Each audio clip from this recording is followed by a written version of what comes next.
Dan pembahasan di malam hari ini kita akan membahas tentang dua kitab hadis yang tersahih setelah Al-Quranul Karim, Sahih Al-Bukhari dan Sahih Al-Muslim. Kenapa saya angkat pembahasan ini? Karena mengenal dua kitab hadis ini artinya kita lebih mengenal agama yang selama ini kita yakini. Namun sebelum saya menjelaskan tentang kedua kitab tersahih setelah Al-Quran ini, saya ingin memberikan muqaddimah terlebih dahulu bahawa tidak ada satupun umat dari umat para nabi dan rasul sejak zaman Nuh sampai yang terakhir Isa bin Maryam sebelum rasul, ada umat yang menghafal kitab-kitab yang diturunkan kepada para nabi dan rasul serta ucapan-ucapan para nabi dan rasul melebihi umat Islam. Tidak ada Bani Israel menghafal Taurat dan menghafal ucapannya Nabi Musa ataupun perbuatannya. Begitu juga umatnya Nabi Isa. Tidak banyak orang-orang Nasrani yang menghafal Injil ataupun menukilkan perkataan Isa sebagaimana sabda Nabi SAW yang dihafal para sahabatnya. Dan ini menunjukkan keistimewaan umat Islam dibandingkan umat sebelum Islam.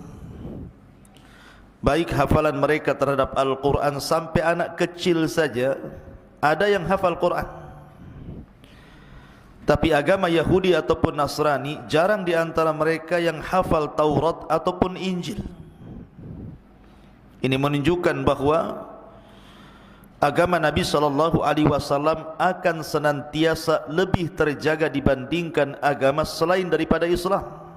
Dan itu berdasarkan isyarat firman Allah Azza wa Jal, Inna nahnu nazzalna dzikra wa inna lahu lahafidhun. Kami yang menurunkan dzikra, Al-Quran dan yang semisalnya sunnah, dan kami pula yang akan menjaganya. Di zaman para sahabat Nabi SAW, para sahabat Nabi SAW apabila turun wahyu maka mereka akan segera menghafalnya. Makanya di zaman itu Al-Quran itu melekat di dada-dada para sahabat. Walaupun kalau bicara tentang hadis Nabi SAW, maka sedikit sekali sahabat yang mencatat. Tetapi kalau wahyu Al-Quran banyak, bahkan Nabi SAW itu memiliki 45 sekretaris yang mencatat wahyu apabila turun. Di sana ada Mu'adz ibn Jabal, ada Anas ibn Malik, Zaid ibn Thabit, belum lagi Khulafaur Rashidin, Abu Bakar, Umar, Uthman, Ali, Muawiyah bin Abi Sufyan, Zaid ibn Thabit, dan banyak para sahabat yang dijadikan para pencatat Quran. Tetapi hadis Nabi SAW tidak banyak. Ada tapi tidak banyak. Seperti Abdullah ibn Amr bin As, itu tukang mencatat hadis. Jadi setiap Nabi SAW bicara atau melakukan sesuatu dicatat sama Abdullah ibn Amr bin As itu. Sampai suatu ketika ada orang-orang jahiliyah mengatakan kepada Abdullah ibn Amr ini, wahai Abdullah, kenapa kau catat segala sesuatu yang datang dari Muhammad? Bukankah dia manusia? Terkadang dia bicara dalam kondisi marah ataupun ridha. Maka dia pun menyampaikan perkataan orang ini kepada Nabi SAW. Tapi Rasul mengatakan, uktub wa ma kharajtu min lisani ilal haq.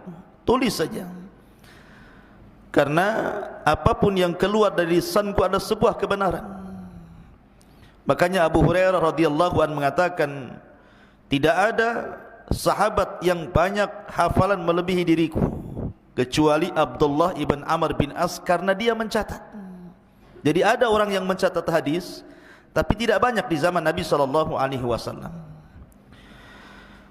Dan di masa Khalifah Umar bin Khattab radhiyallahu an, ketika wafatnya Rasul, kemudian Abu Bakar Siddiq, kemudian Khalifah jatuh ke tangan Umar bin Khattab, Umar itu sudah hendak membuat catatan-catatan hadis, karena dikhawatirkan kemudian hadis ini akan hilang. Akan tapi Umar mengurungkan niatnya karena dikhawatirkan manusia meninggalkan Quran dan beralih kepada hadis Rasul. Tidak jadi di zaman Umar itu. Baru kemudian di zaman Umar bin Abdul Aziz, barulah di zaman ini beliau mengutus Abu Bakar ibn Hazm, pembantunya, untuk berangkat menemui Al-Imam Az-Zuhri rahimahullahu ta'ala, karena ketika itu memang tidak ada ulama yang pakar melebihi Imam Zuhri. Jadi Abu Bakar bin Hazm ini menyampaikan kepada Zuhri ini perintah Umar bin Abdul Aziz agar Imam Zuhri mengumpulkan seluruh apa yang didengar oleh dia dari sahabat Rasul, dari Nabi SAW. Sejak itulah hadis dikumpulkan. Siapa yang pertama mengumpulkannya? Umar bin Abdul Aziz memerintahkan kepada Abu Bakar ibn Hazm, kepada ulama besar namanya Zuhri, untuk mencatat segala hadis Nabi. Di sini permulaan pencatatan hadis Rasul. Baru kemudian, setelah kemudian, tetapi ketika itu masih ngacak ya, tartibnya itu belum tersusun rapi. Yang penting hadis-hadis Nabi dikumpulkan gitu saja, kemudian dibukukan. Baru kemudian setelah datang orang-orang setelah Zuhri seperti Imam Malik, Abdullah ibn Mubarak, Ma'mar, Sufyan al-Thawri, Sufyan ibn Uyainah, Al-Laits, dan banyak para ulama setelah Zuhri ini, barulah mereka mulai mengumpulkan dan mencatat hadis Nabi SAW dan membukukannya. Dan itu pada abad kedua. Baru pada abad ketiga, inilah abad keemasan, di mana kemudian muncul orang yang kita bahas malam ini. Lahirlah Imam Bukhari, lahirlah Imam Muslim, Abi Dawud, Tirmidzi, Ibnu Hibban, dan seluruh para ulama mukharrij, pengeluar hadis. Mulailah mereka mengkhususkan kitab hadis yang tidak acak, yang acak-acak sebelumnya dikumpulkan dan dijadikan satu dengan sangat tertib. Bahkan Imam Bukhari dan Muslim sampai membuat kitab khusus namanya Sahih Bukhari dan Muslim, yang isinya hanya hadis-hadis sahih saja. Tetapi sebelumnya seperti Musnad Imam Ahmad, Muwatta Imam Malik dan yang lainnya masih tercampur itu. Ada yang dhaif, ada yang sahih, ada yang diterima, ada yang ditolak. Tetapi ulama yang pertama kali mengumpulkan hadis sahih dan tidak memasukkan hadis dhaif hanyalah Imam Bukhari. Kemudian disusul oleh muridnya Imam Muslim, sehingga dua imam ini berkarya dengan karya yang luar biasa, dikenang oleh barat dan timur, sehingga kitabnya talaqathul ummatu bil qabul. Semua umat menerima dua kitab ini dan dijadikan sandaran hujjah dalam beragama, dan dua kitab ini adalah dua kitab tersahih setelah Al-Quran. Luar biasa. Itu baru setelah itu tidak ada lagi ulama kecuali hanya meringkas, memberikan catatan kaki, dan begitu seterusnya sampai hari ini. Taib, kita masuk pada pembahasan itu, sejarah kenapa kitab hadis dibukukan. Kita masuk pada pembahasan inti. Yang pertama kita akan bahas dulu, mengenal lebih dekat tentang kitab Sahih Bukhari. Tentu sebelum saya menjelaskan tentang isi daripada Sahih Bukhari, saya ingin menjelaskan tentang siapa Imam Bukhari dulu. Imam Bukhari ini ikhwan, beliau lahir pada tahun 194 Hijriah pada tanggal 13 Syawal tahun 194 Hijriah lahirlah Imam Bukhari, dan wafat Imam Bukhari pada 1 Syawal tahun 256 Hijriah. Catat wafatnya saja. Imam Bukhari wafat tahun 256 Hijriah. Lah Imam Bukhari ini termasuk ulama besar. Sejak kecil Imam Bukhari itu ditakdirkan buta matanya. Imam Bukhari itu waktu kecil bayi buta matanya, tidak bisa melihat, memang buta bawaan. Sehingga ibunya itu banyak berdoa, banyak sekali berdoa untuk kesembuhan putranya ini, agar ada keajaiban Imam Bukhari ini bisa melihat. Jadi suatu ketika ibunya ini bermimpi berjumpa dengan Khalil Ibrahim alaihi salatu wassalam. Nabi Ibrahim dalam mimpinya berjumpa dengan ibunya Imam Bukhari. Kemudian datang kepada ibunda Imam Bukhari dalam mimpinya, kemudian mengucapkan salam. Kata ibunya Imam Bukhari, "Man anta, siapa kamu?" Maka dia menjawab, "Saya Ibrahim Khalilur Rahman. Saya Ibrahim kekasih Allah. Wa innama ji'tuki ubashiruki bi anna Allah aradda ila waladaki basarahu." Saya hanya ingin datang kepadamu wahai ibu, memberikan kabar gembira bahwa putramu sudah dikembalikan penglihatannya. Kaget ibunya Imam Bukhari ini, langsung bangkit, langsung dia melihat Imam Bukhari anaknya itu yang tertidur, langsung dibangunkan. Kagetnya luar biasa, rupanya Imam Bukhari bisa melihat. Itulah karamah namanya, karamah luar biasa. Kenapa demikian? Karena orang tuanya Imam Bukhari itu menjaga betul, terutama ayahnya Imam Bukhari itu. Dia tidak pernah memasukkan harta haram ataupun syubhat untuk dimakan keluarganya. Sampai-sampai dia mengatakan, "La a'lamu anni adkhaltu fi mali dirhaman min haramin aw syubhatin." Aku tidak pernah memasukkan pada hartaku yang dimakan oleh anak istriku harta haram sedikit pun, bahkan harta syubhat pun sedikit pun. Artinya betul-betul menjaga yang halal yang masuk ke perut Imam Bukhari. Makanya wajar berkah kehidupannya. Setelah kemudian meninggal bapaknya Bukhari, Bukhari masih kecil, anak yatim.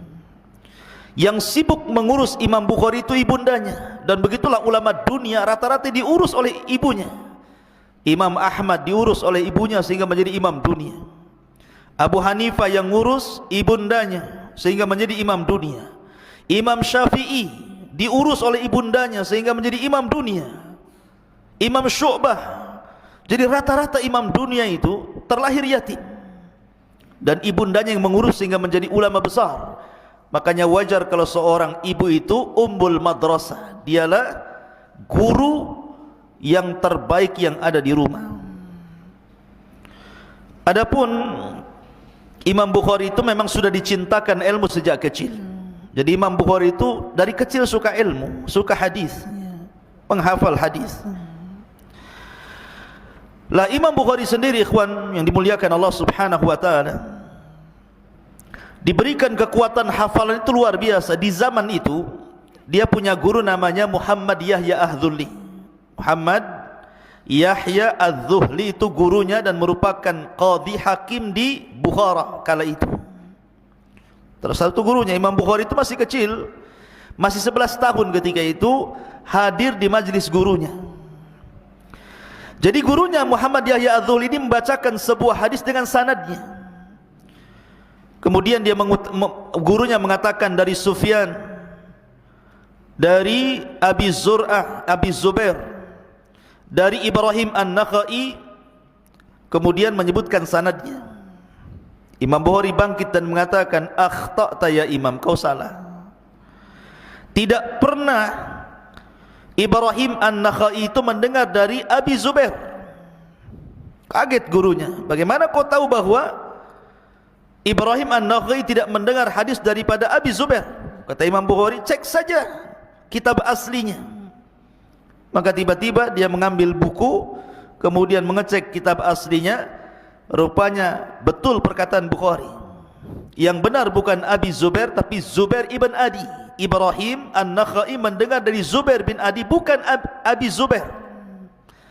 Kata gurunya ini, dia mengatakan kepada murid-muridnya yang lain, catatlah ucapan anak kecil ini, maka dia benar. Jadi dari situ banyak para talabatul ilmi akhirnya mereka segan dengan Imam Bukhari. 11 tahun bisa menegur guru ulama dunia Muhammad Yahya Az-Zuhli ketika itu. Merupakan apa? Kecerdasan ilmu dan kekuatan hafalan. Makanya ketika Imam Bukhari besar, ketika usia 16 tahun, mulai dari rihlah itu berjalan ke negeri-negeri untuk mencari ulama. Dia berangkat ke Mesir, berangkat ke Mekah, berangkat ke Madinah, berangkat ke Irak, berangkat ke Baghdad, berangkat ke Syam, berangkat ke Kufah, ke Rai, Samarkand, Naisabur, Jazirah, dan banyak negeri-negeri dikelilingi Imam Bukhari. Padahal di zaman itu nggak ada pesawat, di zaman itu nggak ada kereta, nggak ada bus, paling tinggi naik unta atau jalan kaki. Tapi tidak pernah lelahnya Imam Bukhari mencari ilmu, sampai-sampai dia mengatakan, aku belajar kepada 1080 syaikhan, 1080 lebih syekh. Itu gurunya Imam Bukhari. Jadi Imam Bukhari itu berguru kepada 1080 ulama. Luar biasa. Antum baru belajar sama Abu Humairah saja, sama Ustaz Soleh, berapa orang lah di sini gurunya? 10 atau 20 guru saja. Ini belajar ke 1080 syekh, dan semuanya kibar ulama, semua ulama-ulama besar, bukan ulama kaleng-kaleng, ya, ulama besar. Itulah Imam Bukhari rahimahullahu ta'ala. Dan Imam Bukhari ini dikenal ibadahnya, qiyamul lailnya luar biasa. Apabila datang bulan Ramadan, maka dalam satu hari dia mengkhatamkan 2 kali. Pagi hari dia baca Quran dari Al-Baqarah sampai An-Nas, selesai. Nanti di malam hari dia khatamkan lagi Al-Quran. Berarti selama Ramadan kalau setiap hari menghatamkan 2 kali, berarti kalau 30 hari berarti 60 kali dihatamkan Quran. Kuatnya beliau dalam beribadah. Ma'asyiral muslimin yang dimuliakan Allah Azza wa Jalla. Adapun di antara waraknya Imam Bukhari itu ikhwan, dia kalau mencantumkan hadis dalam sahihnya, dia langsung bukan dicatat di buku begitu, tetapi dia sebelum mencantumkan satu hadis dalam kitab Sahih Bukhari itu, dia mandi dulu. Setelah mandi, dia solat 2 rakaat. Setelah itu kemudian dia tafakur dengan Allah. Kemudian dia berpikir, layak nggak hadis ini saya masukkan di kitab saya ini. Bayangkan, Imam Bukhari itu ikhwan, dicatat oleh para ulama, kitab sahihnya itu, dan ini menurut pendapat yang paling kuat saja Imam Ibn Hajar, karena Imam Ibn Hajar itu yang paling baik ketika mensyarah kitab Sahih Bukhari, dan itu diakui para ulama. Dia mengatakan bahwa jumlah hadis yang sahih yang terdapat dalam Sahih Bukhari itu jumlahnya 2602 hadis. Catat itu. Hadis yang dicantumkan Imam Bukhari dalam kitab sahihnya berapa? 2602 hadis. Itu dicantumkan. Bayangkan, kalau setiap satu hadis ketika hendak diletakkan Imam Bukhari dicatat dalam bukunya, dia mandi, kemudian solat 2 rakaat, kemudian berfikir kepada Allah, baru dicatat. Berarti 2602 kali mandi dan 2602 kali solat. Karena setiap satu hadis mandi, solat, baru dicatat satu hadis dia.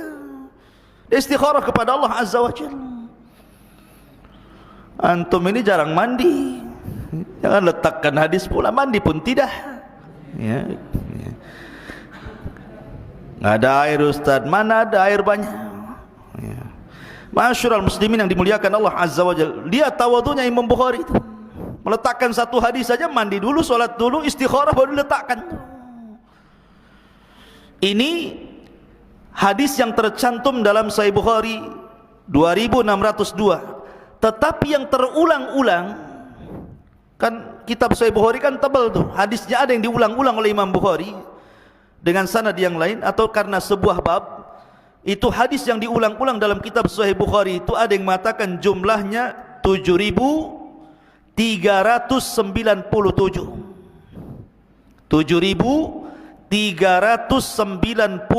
hadis yang diulang-ulang.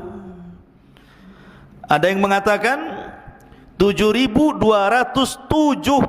hadis. Jadi hadis yang diulang-ulang dalam Sahih Bukhari itu ada yang mengatakan 7.397, ada yang mengatakan 7.275 hadis. Tapi yang tidak ada pengulangan, maksudnya yang dicatat Imam Bukhari dalam Sahih Bukhari itu ada yang mengatakan 4.000, tetapi menurut pendapat Ibnu Hajar 2.602 hadis. Itu Sahih Bukharinya saja itu. Dan setiap pemasukan satu hadis, dia mandi, dia sholat, dia catat. Luar biasa. Ma'asyiral muslimin yang dimuliakan Allah Azza wa Jalla, Imam Bukhari ini memiliki guru-guru yang luar biasa. Di antara guru-gurunya yang sangat kondang adalah Imam Ahmad bin Hanbal, pencetus mazhab Hambali. Kemudian Ishaq ibn Rahaweh, seorang mazhab Syafi'i. Kemudian Yahya bin Ma'in, kemudian Fadl ibn Dakin, dan banyak lagi guru-guru Imam Bukhari. Kalau murid-muridnya jangan tanya. Imam Muslim muridnya, Imam At-Tirmidzi muridnya, Imam Abi Hatim muridnya, Ar-Razi, Abu Zur'ah Ar-Razi, Abu Bakar ibn Asim, Ibrahim ibn Ishaq. Itu ulama-ulama hadis tuh. Nanti kalau antum belajar mustalah hadis, kenal ulama-ulama ini. Ulama-ulama besar, pencatat hadis semuanya itu. Kalau muridnya saja sekelas Imam Muslim, Tirmidzi, Abi Dawud gitu ya, dan yang lainnya, berarti Imam Bukhari ini memang luar biasa. Jabalul Hifdi namanya, gunung hafalan tuh Imam Bukhari itu. Ma'asyiral muslimin, para santri, ikhwan dan akhwat yang dimuliakan Allah Azza wa Jalla. Lah Imam Bukhari juga dijelaskan, kalau dia memberikan kajian seperti saya seperti ini nih, yang datang itu bukan 100, 200, 1000, 2000, tidak. Sekali kajian itu asyratu alaf, 10.000 orang yang hadir di majelis dia. Itu kajian rutin itu. Kalau mungkin di pesantren banyak lah yang hadir karena banyak santri. Kalau saya ngisi kajian di masjid-masjid ya kadang 10 orang. Itu pun yang ngantuk separuh gitu. Kadang ya agak banyak lah, kalau ke Jabal Arafah, di Al-Khair, di Muhajirin lumayan gitu. Tapi ini yang hadir 10.000 orang setiap kajian coba. Dan dari mana-mana negara datang. Dari mana-mana negara datang hanya untuk hadir di majelis Imam Bukhari, mencatat hadisnya. Ma'asyiral muslimin yang dimuliakan Allah Azza wa Jalla. Adapun sebab kematiannya, Imam Bukhari ini kan bermasalah dengan gurunya, namanya Yahya Az-Zuhli tadi yang disebutkan. Bermasalah tentang masalah lafaz Al-Quran. Imam Bukhari menganggap lafaz Quran itu makhluk, sementara Yahya Az-Zuhli mengatakan lafaz Quran itu kalamullah. Padahal Imam Bukhari itu memerinci dengan mengatakan as-sautu sautul qari wal kalamu kalamul bari. Adapun suara yang keluar ketika membaca Quran itu suara makhluk, suara kita. Adapun kalam yang keluar itulah kalamullah Al-Quran. Tapi Imam Bukhari diserang akhirnya, banyak murid-muridnya yang kemudian menjauh dari Imam Bukhari karena ditahdir oleh gurunya. Kemudian dia diusir dari negaranya. Bayangkan, diusir dari negaranya Imam Bukhari itu, ujian Imam Bukhari itu. Akhirnya dia keluar dari Bukhara, kemudian berjalan ke Samarkand. sambil mengarang satu kitab bantahan gurunya, Khalqu Af'alil Ibad. Dari situlah Imam Bukhari banyak pikiran, sakit hati juga, ya manusiawi gitu ya. Akhirnya kemudian sakit dan dia mengatakan, Allahumma innahu dhaqat lid dunya, Allahumma faqbidni ilaik. Ya Allah, dunia ini terasa sempit bagiku. Ya Allah, kalau Engkau berkehendak cabutlah nyawaku. Maka Imam Bukhari pun kemudian meninggal di akhir malam. Di akhir malam, hampir mendekati Idul Fitri, di akhir Ramadan. Kemudian ketika Idul Fitri, barulah dia dimandikan, dikafankan dan dikuburkan. Imam Bukhari dikuburkan ketika Idul Fitri, ya. Ma'asyiral muslimin yang dimuliakan Allah Azza wa Jalla, itu sekilas biografinya. Kita masuk kepada kitab inti yang kita bahas, mengenal kitabnya Imam Bukhari, Sahih Al-Bukhari. Namanya itu bukan Sahih Bukhari sebenarnya, itu kan kalimat singkat saja, Sahih Bukhari, Sahih Muslim. Tapi Imam Bukhari tidak memberi nama Sahih Bukhari, namanya panjang. Imam Bukhari memberikan nama kepada kitabnya itu Al-Jami, As-Sahih, Al-Musnad, Al-Mukhtasar min umuri Rasulillah sallallahu alaihi wasallam wa sunanihi wa ayyamihi. Kitabnya panjang namanya itu.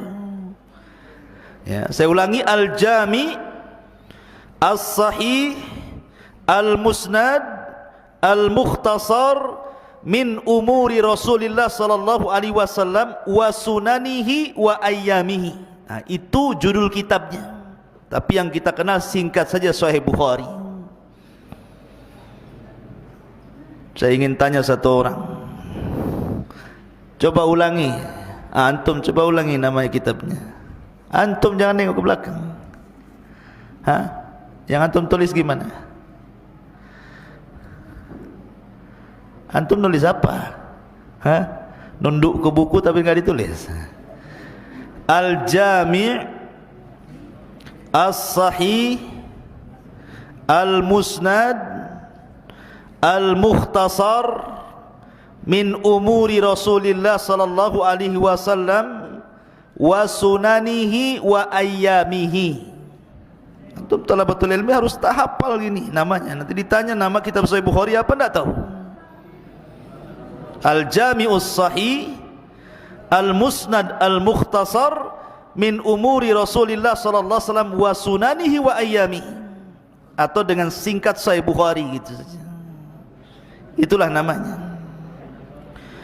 Kenapa disebut Al-Jami' As-Sahih? Karena kitab Sahih Bukhari itu berbeda dengan kitab Sunan. Kan ada Sunan Imam Ahmad, Sunan Abi Dawud, Sunan Tirmidzi, Sunan Ibnu Majah, Sunan Daruqutni, kan sunan-sunan tuh. Kalau sunan-sunan itu, kitab-kitab sunan itu hanya lebih banyak kepada masalah hukum-hukum saja.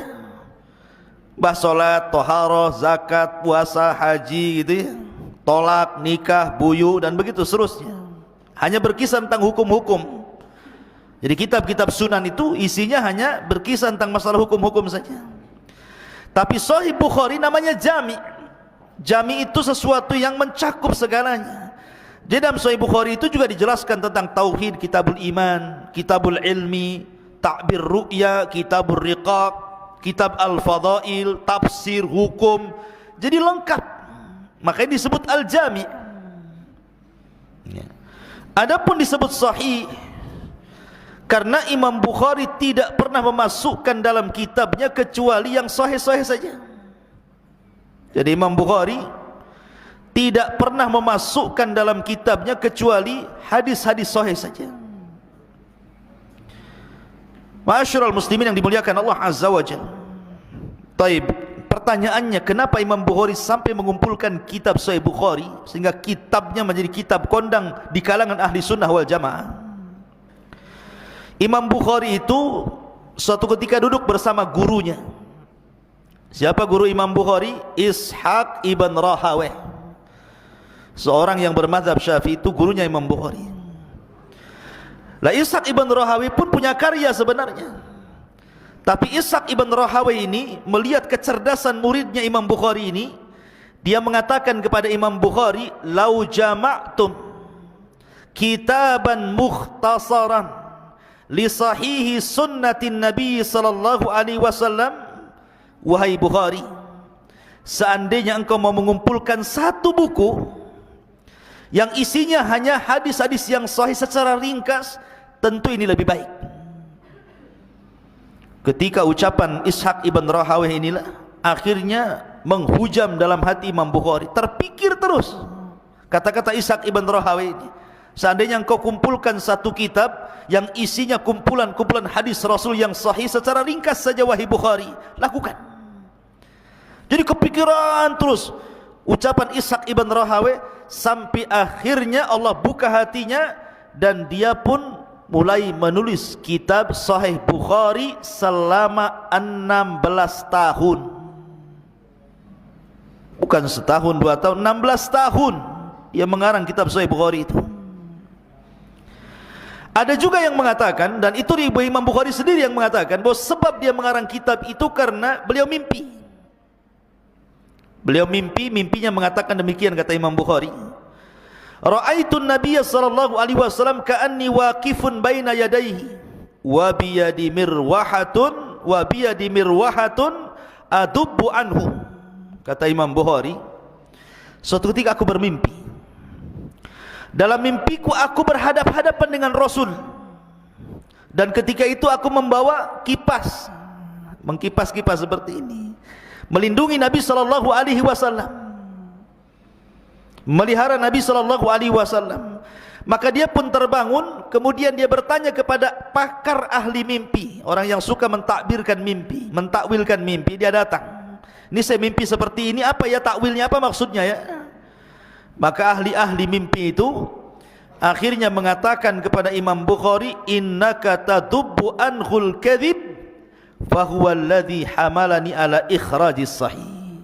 Bahwa engkau, wahai Bukhari, engkau akan membela Rasul dari para pendusta.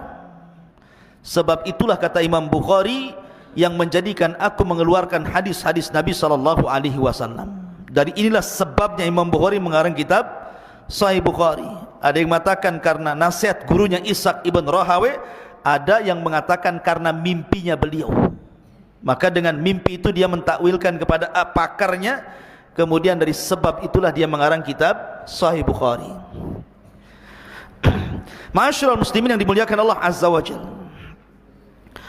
la Sahih Bukhari ini, atau tadi disebut Al-Jami' As-Sahih Al-Musnad Al-Mukhtasar min umuri Rasulillah SAW wa sunanihi wa ayyamihi, ini karya beliau. Ini Imam Bukhari luar biasa, ikhwan. Jadi beliau ketika mengarang kitab ini betul-betul dia menseriusi, enggak asal-asalan. Imam Bukhari ini sebenarnya beliau hafal kitab itu, hafal hadis-hadis yang sahih itu banyak. Bukan 2602 hadis yang tercantum dalam Sahih Bukhari-nya saja, tidak. Bahkan dia pernah mengatakan bahwa saya menghafal hadis yang sahih, saya menghafal hadis yang sahih itu lebih daripada 100.000 hadis. Bayangkan, hafal hadis mi'atu alfi hadis. Itu yang ada di kepala Imam Bukhari itu. Hafidtu min hadithi Rasulullah sallallahu alaihi wasallam mi'ata alfi hadisan. Bayangkan, aku hafal dari hadis Nabi itu sampai 100.000. Bukan 100 hadis, antum arba'in saja balik loh. Enggak hafal-hafal gini. Ini 100.000 hadis dia hafal. Di kepalanya, bukan di luar kepala kayak antum di luar kepala hadisnya. Ini dalam kepala. Ya. Jadi, tetapi anehnya yang dicantumkan dalam kitab As-Sahih Al-Jami Al-Musnad Al-Mukhtasar min umuri Rasulillah wa sunanihi wa ayyamihi, ini hanya 2602 saja kan. Kenapa tidak dicantumkan semua di situ? Ada yang mengatakan boleh jadi hafalan sebanyak itu karena tidak semua hadis. Boleh jadi mungkin perkataan para sahabat Rasul, Abu Bakar berkata, Umar, Uthman, Ali, atau mungkin perkataan tabi'in. Kalau perkataan sahabat disebut mauquf, kalau perkataan tabi'in disebut maqtu, gitu ya. Atau mungkin hadis itu banyak jalurnya, sehingga Imam Bukhari menghafal bersama jalur-jalurnya sehingga sampai 100.000 hadis beliau hafal, walaupun yang dicantumkan hanya 2.602 hadis dalam sahihnya, dan yang terulang-ulang yang sekitar 7.000 lebih tadi, 7.375 hadis yang terulang-ulang gitu ya.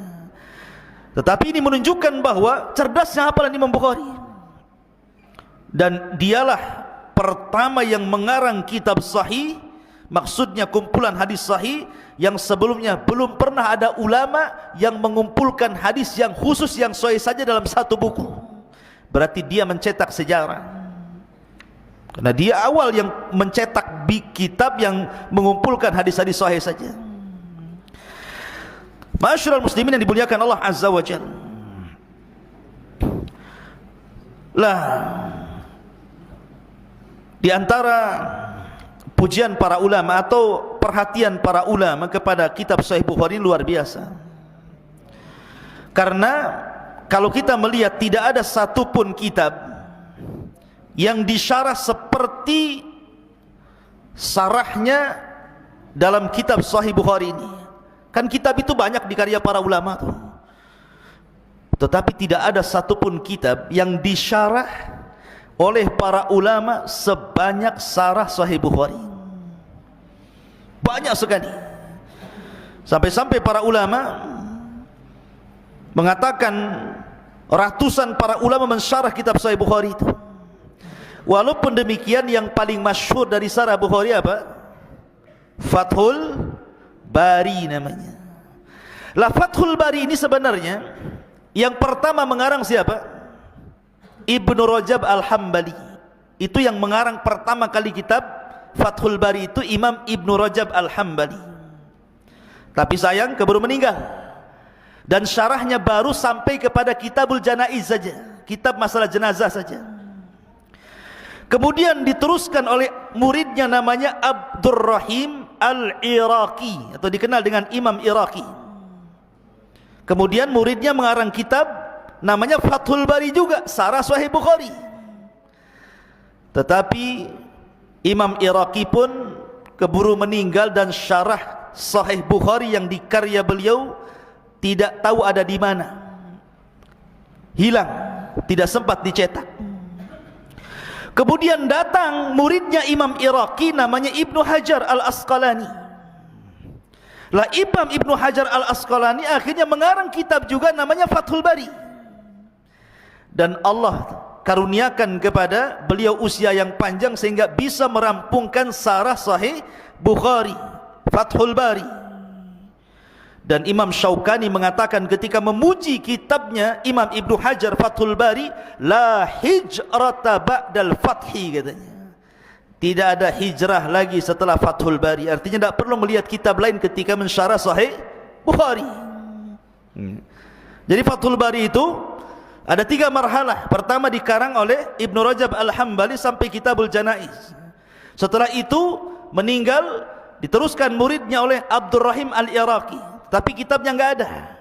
Kemudian dilanjutkan oleh muridnya lagi Ibnu Hajar, sama juga kitabnya namanya Fathul Bari, dan diselesaikan dari awal sampai akhir, dan itu kitab terbaik dalam sarah Sahih Bukhari, sampai para ulama mengatakan la hijrata ba'dal fathi. Tidak ada hijrah lagi setelah Fathu, bukan Fathu Mekah maksudnya, Fathul Bari.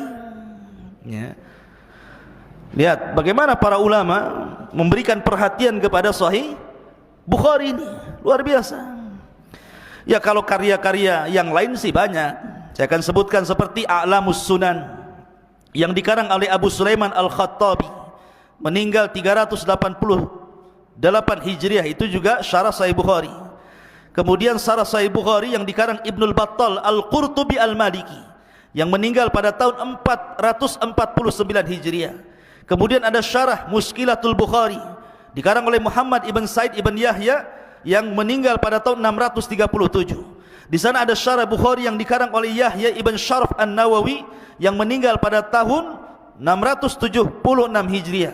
Di sana ada Al-Badrul Munir As-Sari fi Kalami ala Sahihil Bukhari yang dikarang oleh Abdul Karim Ibn Abdin Nur yang meninggal pada tahun 735 Hijriah, dan banyak lagi At-Tanqih fi Syarhil Jami' Sahih, kemudian juga At-Tawdih li Syarhil Jami' As-Sahih, kemudian Al-Ifham Syarhu Sahihil Bukhari, dan banyak sekali karyanya. Memang tidak ada satu kitab yang banyak disyarah kecuali kitab Bukhari, dan syarahnya luar biasa, berjilid-jilid ya. Dan ini menunjukkan keberkahan siapa? Pengarangnya, Al-Imam Al-Bukhari rahimahullahu ta'ala. Kemudian di antara tazkiyah para ulama, rekomendasi para ulama tentang kitab Sahih Bukhari, berkata Imam As-Sakhawi, Sahihul Bukhari wa Sahihu Muslimin as-sahhul kutub ba'da kitabillah, bahwa kitab Sahih Bukhari dan Muslim adalah kitab tersahih setelah Al-Quran. Dulu sebelum Bukhari dan Muslim lahir, kitab tersahih setelah Al-Quran itu kitabnya Imam Malik, namanya Al-Muwatta li Imam Malik. Muwatta pun banyak yang ngarang, salah satunya Imam Malik ngarang kitab Muwatta. Sepakat para ulama sampai di zaman itu khalifah meminta Muwatta itu untuk dijadikan undang-undang negara, tapi Imam Malik menolaknya. Tetapi setelah Bukhari lahir, Muslim lahir, kemudian mengumpulkan hadis sahih Bukhari dan Muslim dalam kitab keduanya, akhirnya para ulama setelahnya memandang bahwa dalam kitab Muwatta itu tidak semua hadis sahih dicantumkan Imam Malik di situ. Ada yang sahih, ada yang lemah, bahkan ada yang sampai maudhu. Akhirnya ulama menurunkan derajatnya Muwatta Imam Malik, dan Imam Bukhari dinaikkan derajatnya, kemudian Imam Muslim, dan akhirnya kedua kitab ini mengungguli kitabnya Muwatta, sehingga talaqathul ummatu bil qabul. Semua ulama sepakat bahwa tidak ada kitab tersahih setelah Al-Quran dalam pencatatan hadis Rasul kecuali Imam Bukhari dalam kitabnya Al-Jami' As-Sahih Al-Musnad Al-Mukhtasar min umuri Rasulillah SAW wa sunanihi wa ayyamihi. Begitu juga kitabnya Imam Muslim yang kita kenal dengan Al-Imam Sahih Muslim, atau disebut Al-Jami' As-Sahih li Imami Muslim. Maka dua kitab ini disepakati para ulama. Kemudian juga Imam Ibn Salah mengatakan, kitabahuma asahul kutub ba'dal Quran. Dua kitab Bukhari Muslim adalah yang tersahih setelah Al-Quran. Bahkan Imam Ibn Taimiyah mengatakan dalam perkataan beliau, fa innal ladzi ittafaqa alaihi ahlul ilmi, bahwa sesuatu yang sudah disepakati para ulama, annahu laisa ba'dal Qur'ani asah min kitabil Bukhari wa Muslim, bahwa tidak ada setelah Al-Quran itu kitab yang lebih sahih melebihi kitabnya Imam Bukhari dan kitabnya Imam Muslim. Dan banyak seperti pujian Ibnu Hajar, pujian Siddiq Hasan Khan yang mengatakan inna salafa wal khalaf jami'an qad atbaqu ala asahil kutubi ba'da kitabillahi ta'ala al-Bukhari thumma Muslim, bahwa para ulama salaf atau khalaf sepakat bahwa tidak ada kitab tersahih setelah Al-Quran melebihi Bukhari Muslim, dan begitu seterusnya. Termasuk juga Al-Imam Abi Al-Marwazi, Al-Imam Ibnul Marwazi, dia mengatakan, aku tertidur suatu ketika. Al-Marwazi mengatakan, kuntu naiman, aku tertidur, baina rukni wal maqam, di antara rukun dan maqam. Faru'aitun Nabiya SAW fil manam, dan aku pun melihat Nabi dalam tidurku. Faqala, dan dia mengatakan, ya Aba Zaid, ila mata tadrusu kitab Syafi'i wala tadrusu kitabi. Wahai Aba Zaid, sampai kapan kau belajar kitab Syafi'i dan meninggalkan kitabku, kata Rasul. Faqultu ya Rasulullah, wahai Rasul, wa ma kitabuk, apa kitabmu wahai Rasul? Maka Rasul mengatakan, Jami'us Sahih li Muhammad ibn Ismail, kitabku adalah Jami' As-Sahih yang dikarang oleh Muhammad ibn Ismail ataupun Imam Bukhari. Bayangkan, sampai Imam Marwazi bermimpi seperti itu. Didatangi Rasulullah. Imam Marwazi kan dia mendalami fikih Syafi'i. Kata Nabi, kau disibukkan dengan fikih Syafi'i, sekali-kali kau sibukkan dengan kitab hadis, maksudnya gitu. Ini yang ngomong Rasulullah nih dalam mimpinya Al-Marwazi ini. Kata Marwazi, aku enggak paham kitab yang kau maksud wahai Rasul. Maka Rasulullah SAW mengatakan apa? Kitabnya Jami As-Sahih yang mengarang Muhammad ibn Ismail Al-Bukhari. Sampai ulama dimimpikan tentang Sahih Bukhari loh, bayangkan. Jadi penting seseorang itu belajar hadis. Ya mungkin antum, kelas antum gak apa-apa lah, masih Arba'in Nawawi. Itu kan banyak, hampir secara global diriwayatkan oleh Bukhari Muslim. Arba'in Nawawi dulu antum hafal, baru nanti naik ke yang lebih tinggi daripada Arba'in Nawawi. Ma'asyiral muslimin yang dimuliakan Allah Azza wa Jalla, santri ikhwan dan akhwat yang dimuliakan Allah Azza wa Jalla, ini apa namanya, di antara sedikit dari biografi dari Sahih Bukhari. Karena waktu juga singkat, kita masuk pada Sahih Muslim. Sahih Muslim. Bicara tentang Sahih Muslim, tentu kita akan bicara sedikit tentang siapa Imam Muslim. Imam Muslim itu termasuk a'immatul Islam, ulama-ulama Islam. Dan kitabnya tersahih setelah Al-Quran, setelah Sahih Bukhari tentunya ya.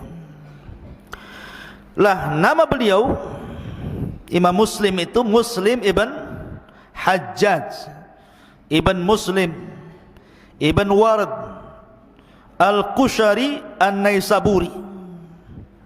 Beliau dilahirkan sekitar tahun 206 Hijriah. Dan dia adalah salah satu murid terbaiknya Imam Bukhari. Walaupun dalam sahihnya Imam Bukhari itu kan gurunya, tapi tidak dicantumkan satupun riwayat dari Bukhari. Aneh kan gitu. Imam Muslim itu kan berguru kepada Imam Bukhari, tapi dalam kitab Sahih Muslim tidak ada riwayat Bukhari, padahal gurunya tuh. Ada yang mengatakan, kenapa Imam Muslim tidak mencantumkan riwayat Bukhari dalam Sahih Muslim? Bahwa Imam Muslim itu mendahului sanad ulu, sanad yang lebih tinggi, karena guru-gurunya Imam Bukhari, guru-gurunya Imam Muslim juga.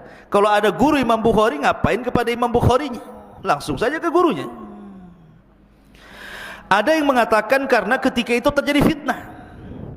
Jadi ketika Imam Bukhari difitnah oleh Muhammad Yahya Az-Zuhli, sementara Imam Muslim juga salah satu muridnya Muhammad Yahya Az-Zuhli, ketika itu yang banyak membela Imam Bukhari adalah Imam Muslim. Sampai ketika dia mendengar bahwa Imam Zuhli mencela Imam Bukhari, mentahdir Imam Bukhari, dia pulang, dia ambil catatan hadisnya Muhammad Yahya Az-Zuhli, dia lempar, ambil kembali. Aku tidak akan meriwayatkan hadis dari kamu. Sejak itu dia tidak meriwayatkan hadis dari Muhammad Yahya Az-Zuhli ataupun dari Bukhari sendiri. Makanya Imam Muslim itu dia tidak meriwayatkan, mengakui Imam Bukhari, tapi Imam Bukhari beda.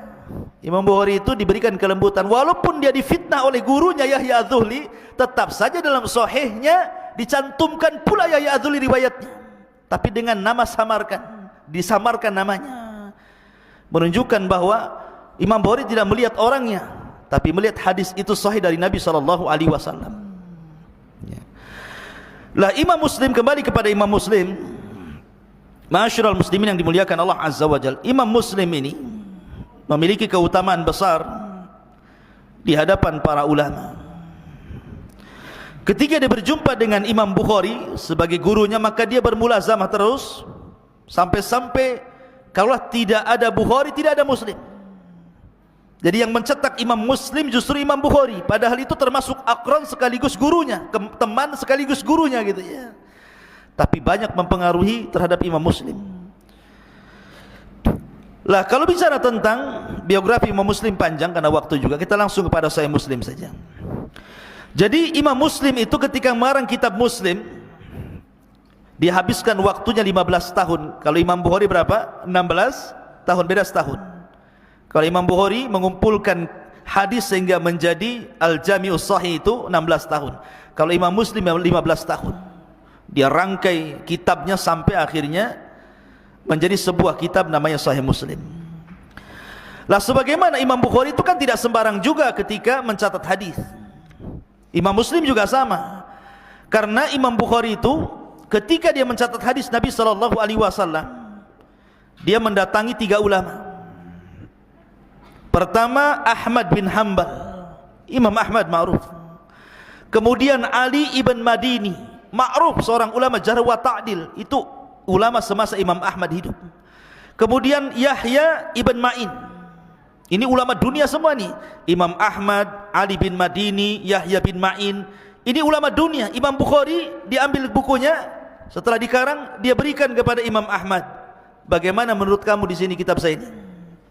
Kemudian setelah Imam Ahmad berikan rekomendasi oke, dia datang kepada Ali bin Madini. Setelah Ali bin Madini oke, dia datang kepada siapa tadi? Ali Yahya ibn Ma'in.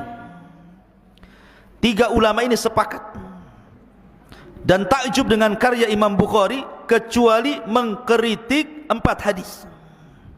Mengkritik 4 hadis dan mengatakan sebaiknya yang 4 hadis ini dikeluarkan saja katanya. Tetapi Imam Bukhari berbeda pandangan. Walaupun 3 imam ini menganggap lemah, tapi Imam Bukhari menganggap sahih, sehingga Imam Bukhari tetap mencantumkannya. Sampai-sampai dijelaskan oleh Al-Imam Al-Uqaili, al-qawlu qawlul Bukhari, yang benar ucapan Bukhari. Jadi tetap dicantumkan. Lah Imam Muslim juga sama. Jadi ketika dia mengarang kitab Sahih Muslim itu, dia datang kepada beberapa ulama. Salah satunya adalah Abi Zur'ah Ar-Razi.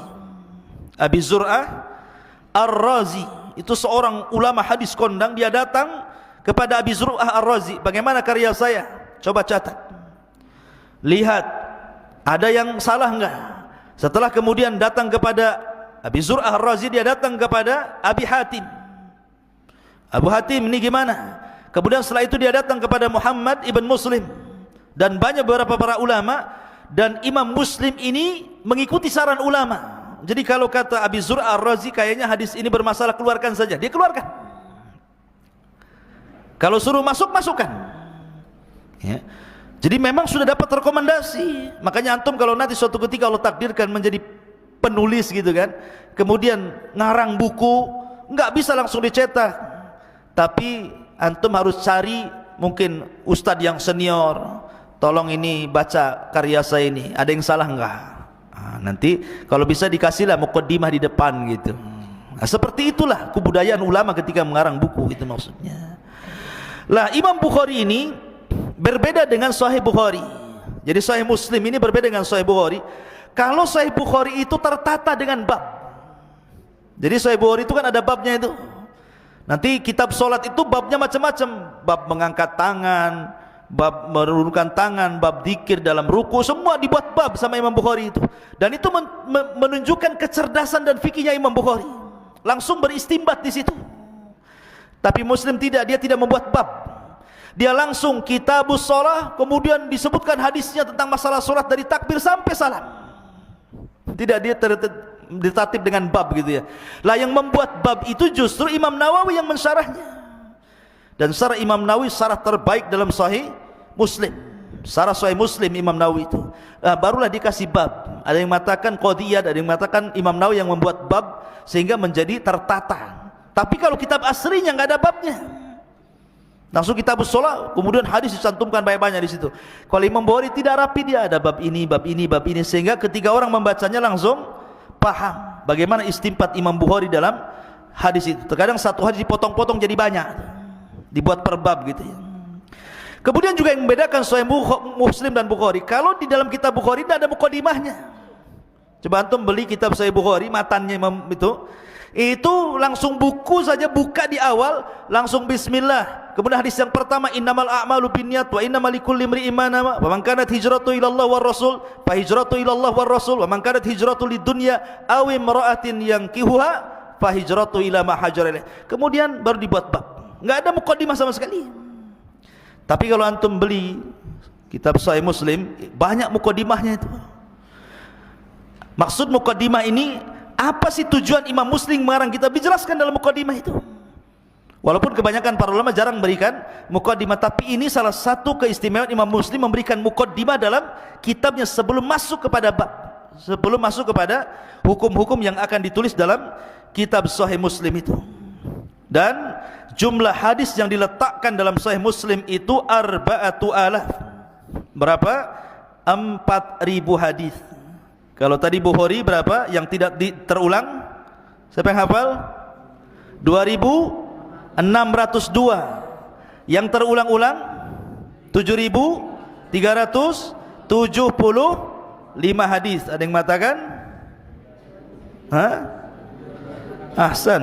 Ya. Jadi kalau Imam Muslim yang dicantumkan dalam sahihnya hanya 4000 hadis. Ada yang mengatakan 3300 hadis, ada yang mengatakan 3300 hadis, ada yang mengatakan 4000 hadis. Tapi kalau yang terulang-ulang banyak. Berapa? Isnai asyara alfan. 12.000 hadis yang terulang-ulang.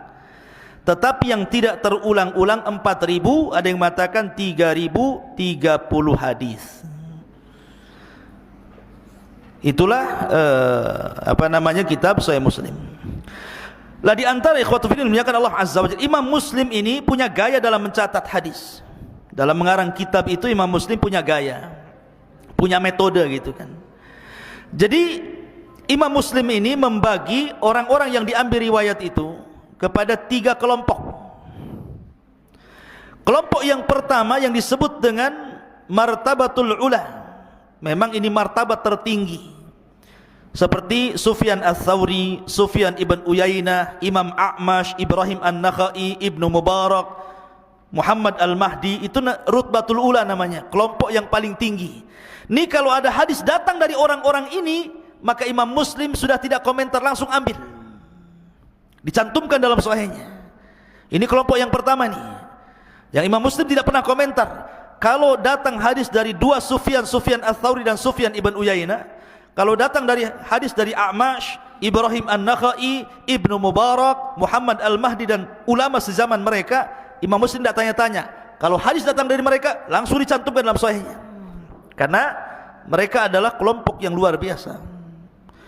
Kemudian kelompok yang kedua, Imam Muslim itu mengambil hadis dari orang-orang yang secara agama itu bagus, disaksikan syahidalahu ahlul khair wad din. Jadi ulama menyaksikan dia memang orang baik, ahli agama, ahli ibadah. Tetapi dalam hafalan hadis bermasalah, dibicarakan para ulama. Seperti umpamanya Yazid ibn Abi Ziyad, Lais ibn Abi Sulaim dan yang lainnya, itu dibicarakan tentang hafalannya. Tetapi ketakwaannya luar biasa. Lah Imam Muslim tetap mengambil. Tetapi bukan dijadikan hadis inti, tapi dijadikan mutabi namanya. Hanya penguat saja. Tapi Imam Bukhari tidak mau.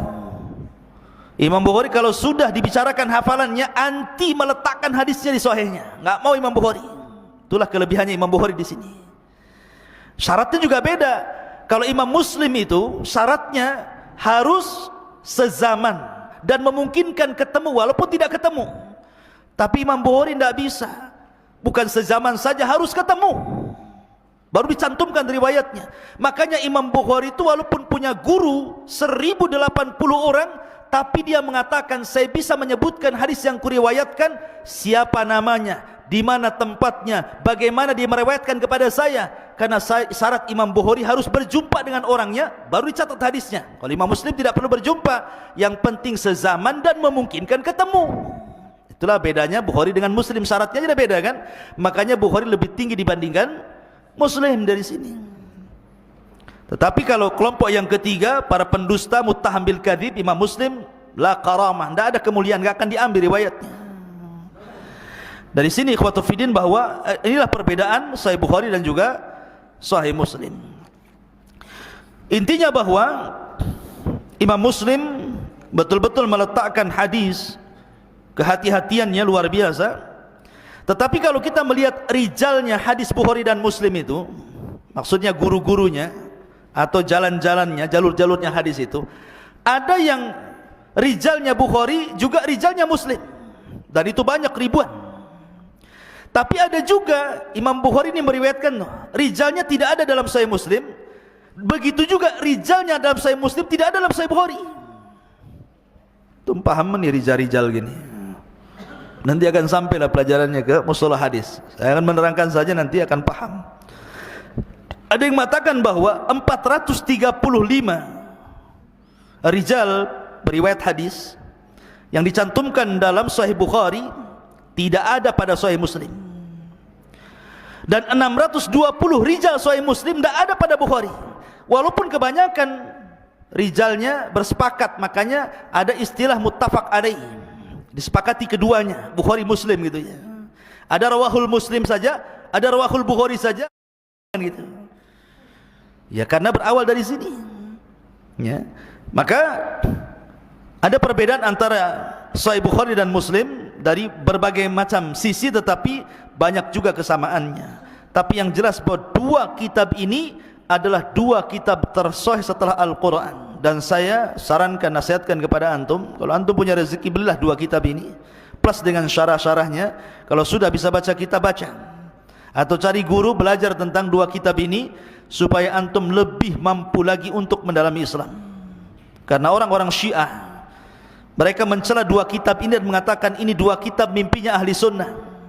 Ketika ada orang mencela Imam Bukhari dan Muslim, berarti sama juga mencela Islam dan mencela para ulama ahli sunnah yang sudah mensepakati bahwa tidak ada kitab yang sahih setelah Al-Quran melebihi Bukhari, Sahih Bukhari dan juga Sahih Muslim. Ini diantara penjelasan, karena juga waktu saya ambil yang singkat-singkat saja, mudah-mudahan ada manfaatnya.